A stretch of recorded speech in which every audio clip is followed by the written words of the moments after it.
was fired from the company I saved, during a meeting I organized, by my own family. It still doesn't feel real when I say it out loud. My name is Vivian. I'm 32, and up until last week, I was the CEO of our family business, a small but successful logistics company based in Oregon. My parents built it from scratch in the 90s, lost nearly everything during the 2008 crash, and I was the one who brought it back to life. I left a six-figure consulting job in New York 5 years ago, moved home, restructured the entire business model, streamlined operations, and doubled our client base. I gave up everything for them. And last Thursday, they cut me out like I was just some overpaid intern. The meeting was supposed to be a quarterly strategy session. I booked the conference room. I created the agenda. I even picked up donuts for everyone. I noticed something was off right away.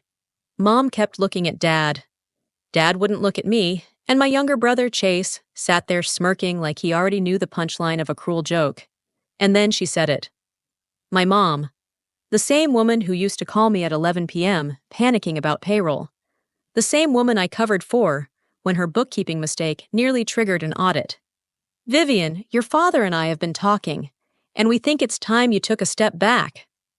I blinked. From what? She folded her hands, as if this was some kind of civilized conversation. From your position. We feel the company needs a fresh direction. Chase leaned back in his chair, laced his fingers behind his head, and said, We've all seen how Lexi's ideas have really clicked with the new clients. Lexi, his wife of 10 months, a woman who had never held a real job before marrying my brother, and now suddenly she was a strategic visionary. I laughed. I couldn't help it. So let me get this straight. You're firing me and replacing me with Lexi? No one's saying firing, Dad cut in quickly. Just reassigning priorities. I felt something crack inside me. Not just rage, betrayal. I had sacrificed my entire adult life for this company, for them. I missed birthdays, lost friends, tanked relationships. I took out personal loans to keep things afloat during COVID. And now they were telling me to step back so Chase and Lexi could play CEO? I turned to my brother. What exactly have you done in this business besides show up late and approve your wife's Pinterest-inspired rebranding ideas? He shrugged, smug. It's not about doing, it's about direction. I looked at my parents, searching for even a flicker of guilt. Nothing. My mother's eyes were steely, and my father looked like he was already rehearsing a press release. My heart was pounding so loud, I could barely hear over it. I had seen this kind of move in movies, maybe on TV, but I never thought I'd be on the receiving end of one. Especially not from my own blood. You all think this is smart? I said quietly. You think this is what the company needs? Or is this just about getting me out of the way? Lexi finally spoke up, her voice syrupy sweet. Vivian, it's nothing personal. You've just outgrown this place. I looked at her, stunned. I built this place. No one replied. I stood up slowly. My legs were trembling, but I kept my voice steady. Okay, fine. You want me out? I'm out. But don't expect me to keep playing silent partner while you all tank everything I've worked for. Vivian, let's not make this dramatic, my mom said, her voice clipped. I smiled, cold, steady. Oh, this isn't dramatic. Not yet. I grabbed my laptop, my planner, and my dignity, then walked out. But not before I turned and said, One more thing. You might want to check who actually owns the software licenses, the vendor contracts, and the accounts payable system. They stared at me in silence. I didn't wait for them to respond. I walked out the front door, the same one I unlocked at 6 a.m. every morning for the past 5 years. They wanted me out. Fine. But they had no idea what was coming next. They thought I'd go quietly. The moment I stepped out of that office, the moment that glass door clicked shut behind me, I knew they were already spinning a narrative, one where I was burnt out, unstable, or unable to collaborate. Lexi probably had the post drafted already. Some carefully curated message about leadership transitions and new visions. But none of that compared to what came next. By the time I got home that evening, there were already whispers circulating through the local business network. A former vendor texted me, "Hey, just heard about the changes. Everything okay?" I didn't answer. I couldn't. I sat on the floor of my apartment, my back against the fridge, still in the same outfit I'd worn to the meeting. My phone kept buzzing, but I stared at the wall, numb. 5 years. 5 years of spreadsheets, sleepless nights, emergency hires, last-minute deliveries. I had poured everything into that company. And now, I was being erased like I was never part of it. But what shattered me wasn't the job. It was the silence. My mom didn't call. My dad didn't check in. Not even a fake "Are you okay?" from Chase. I was their daughter, their sister. And now, nothing. The next day, I logged into my old company email one last time. Technically, the domain was still in my name. I didn't snoop. I just checked the announcements. And there it was, a glowing internal memo written by Lexi, signed off by my parents. With Vivian taking a much-needed sabbatical to explore other passions, we're excited to announce Lexi as the new interim director of operations. Her innovative spirit will lead us into a bold new chapter. I stared at the screen, the words practically vibrating with condescension. Sabbatical? Other passions? They made it sound like I was off learning pottery in Spain, not pushed out of my own blood-built legacy like a liability. But the real slap in the face came later that afternoon. A former employee, Darren, called me. He sounded hesitant. "Hey, I wasn't sure if I should tell you this, but I thought you'd want to know. They've been telling staff that you were struggling mentally, that the pressure got to you, that Lexi stepped up to help, and you just didn't come back." I didn't even know what to say. They weren't just cutting me out. They were rewriting history. Suddenly, everything snapped into focus. They hadn't decided this overnight. This was a campaign, coordinated, planned, planted in whispers and passive-aggressive comments for weeks, maybe months. And I'd been too loyal to see it. I remembered a dinner 3 months ago where Lexi had joked, "One day, I'll be running the place." Everyone laughed, including me. God, I was so stupid. That night, I lay awake, staring at the ceiling. Betrayal doesn't always come with shouting or slammed doors. Sometimes it's quiet, strategic, signed with a smile. But I wasn't going to stay silent, not anymore. The next morning, I filed for official withdrawal of all my equity from the company. Legally, they couldn't block it.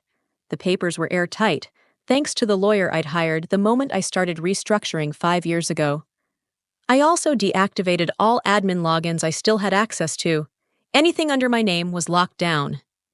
And then, I checked the trademarks. See, 3 years ago, I registered our company slogan and 2 of our highest-performing service packages under my name. I'd done it as a precaution, back when things were rocky. I never thought I'd need it. But now it was leverage. I called my lawyer. "If they're going to destroy my name," I said, "I'm taking my name with me." The silence on the other end lasted a beat. Then she said, "Vivian, this is going to shake them." I smiled, but it wasn't out of satisfaction. It was survival. Because they didn't just take my job. They tried to take my identity. And now I was taking it back. I should have known they wouldn't take the loss quietly. 2 days after I pulled my equity and locked down the trademarks, I started getting messages. Dozens of them. Not from my parents, not from Chase, but from distant relatives I hadn't spoken to in years. Great Aunt Miriam, Cousin Lisa, even some family friends I barely remembered. All of them said the same thing in different flavors. Family isn't about money. Your parents gave you everything. Now you're ruining their retirement. Vivian, what happened to your values? I didn't even have to guess who orchestrated it. My mother had always been good at playing the victim, especially when she needed sympathy. She'd spun the narrative beautifully. According to the grapevine, I had abandoned the family, left them financially broken, and destroyed years of legacy over a tantrum. They painted me as a greedy traitor. I read every message in stunned silence. These people had no idea how many nights I went without sleep trying to keep that company afloat. How many bills I paid from my own account. How many times I put off building my own future because the family needed me. I didn't respond. Not yet. But I wasn't done. That night, I opened my laptop and started writing. I wasn't going to let them rewrite history. I wrote a long, painfully honest post and shared it to my professional network and my personal page. For those wondering why I left my family business, I didn't. I was pushed out.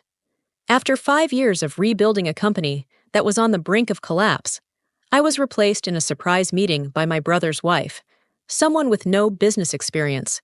I invested over $200,000 of my own money, canceled my own life plans, and held that company up on my back through 2 crises. When I asked for transparency, I was told I was controlling. When I asked for fairness, I was told I was too emotional. The truth is, I was useful until I wasn't convenient anymore. And when I started saying no, they decided I was expendable. I ended it with one sentence. This isn't about revenge, it's about reclaiming my voice. I went to bed with my heart pounding, unsure if I'd done the right thing. By morning, the post had over 30,000 views, hundreds of comments, former employees, vendors, even clients. And most of them were angry, but not at me. They were angry for me. This explains so much. I remember how professional and focused you were. This is disgusting. Good for you for standing up. They don't deserve you. It was the first time in weeks I felt seen, but that's when it turned ugly. Lexi went live on social media. She sat in their designer kitchen, holding a coffee cup with "Boss Babe" written on it, her voice trembling just enough to seem authentic. She cried, talked about how hard it was to step into a leadership role and how I had always resented her and never made her feel welcome.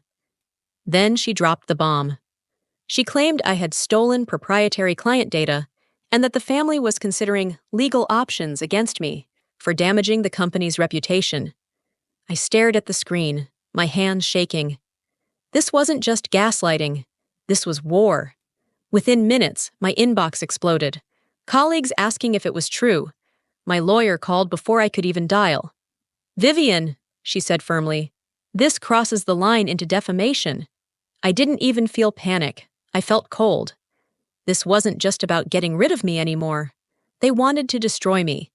But here's what Lexi didn't know. 2 months before all of this went down, I had set up a cloud archive of internal emails, company chats, and meeting recordings. I didn't do it out of paranoia. I did it because I was documenting our growth for a potential investor pitch.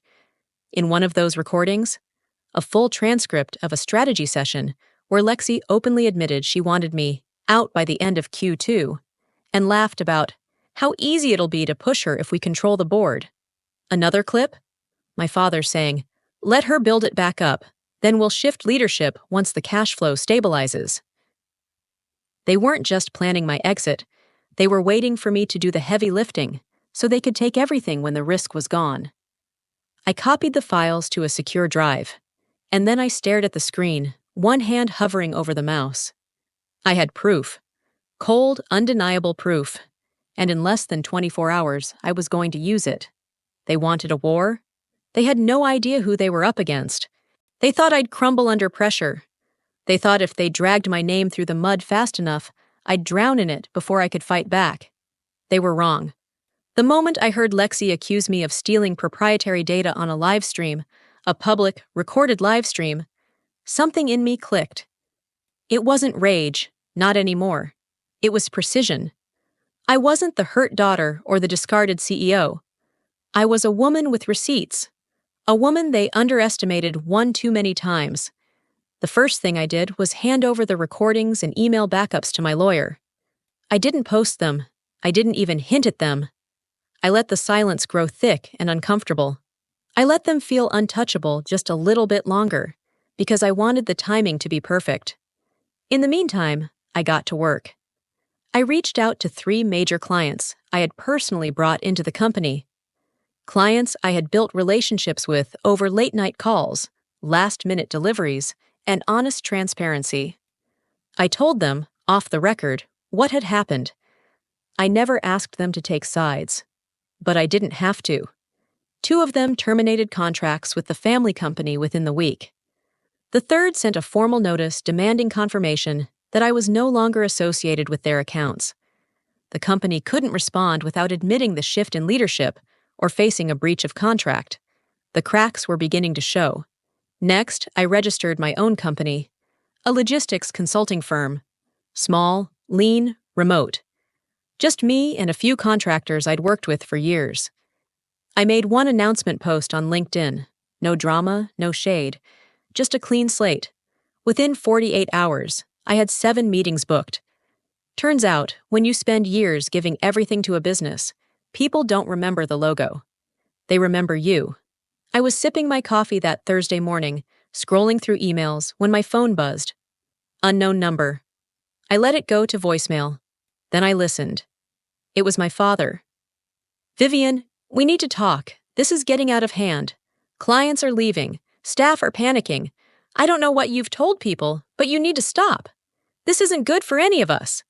I laughed, loud. Alone in my apartment. He still didn't get it. He thought this was about feelings, that I was lashing out, that I was hurt. He didn't realize I was focused, but it didn't stop there.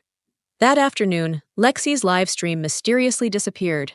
Her account was made private, and someone, probably her, sent me a cease and desist letter, claiming that I was disparaging her reputation by encouraging false rumors.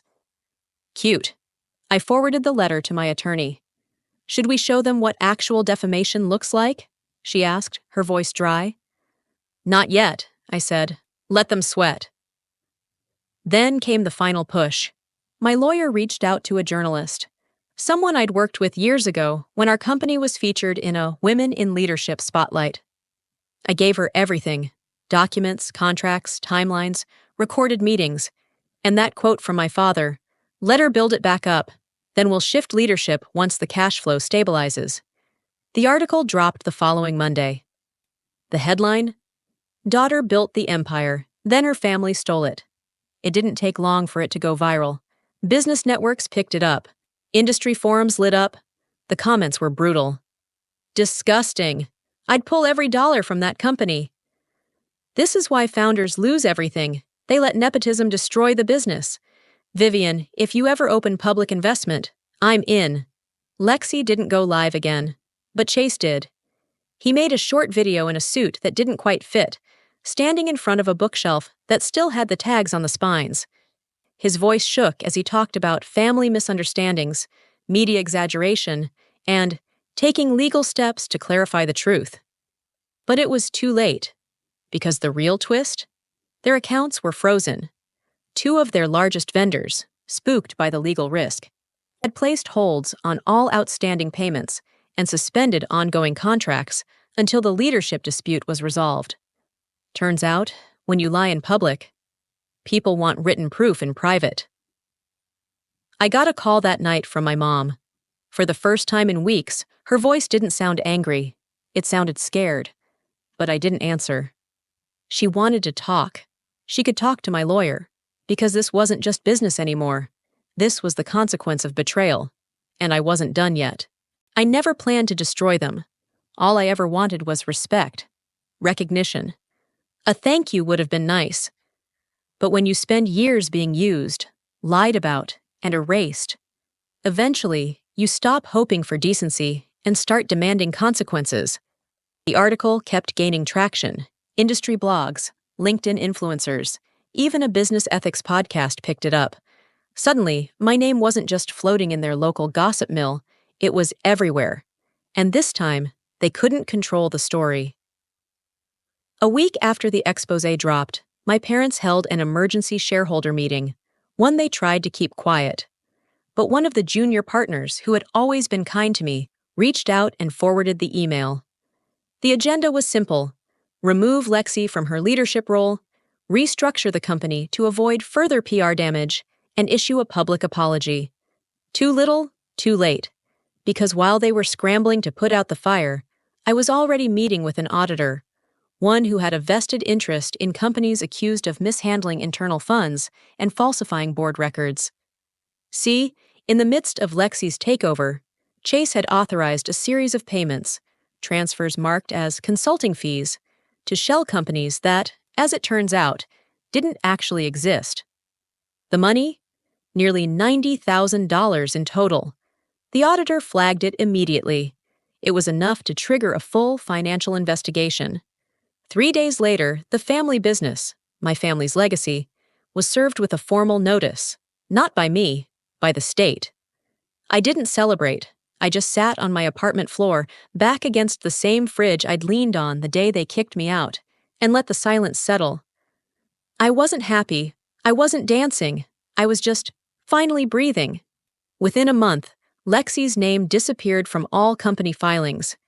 Chase deleted every single one of his social media accounts. My dad stepped down as chairman for health reasons, though we both knew it wasn't his blood pressure that broke him. It was the pressure of being exposed. And my mom?